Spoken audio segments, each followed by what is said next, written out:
Hello, my name is Mark, and today we are going to draw a monkey. I know a lot of monkeys. Let's draw one. First, we draw the shape of the monkey's head. Monkeys' heads are round like ours.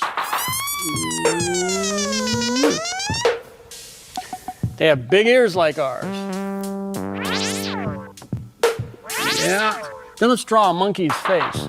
They have two eyes, a nose, and a big mouth like ours.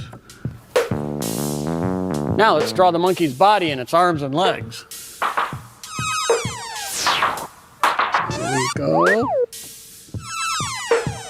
Arm. Here's a little leg with a foot on it. Here's another leg with a monkey foot. Right up here.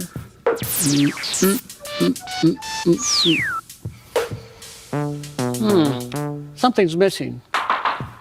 Yeah. Oh, silly. We need to draw a tail. Here we go.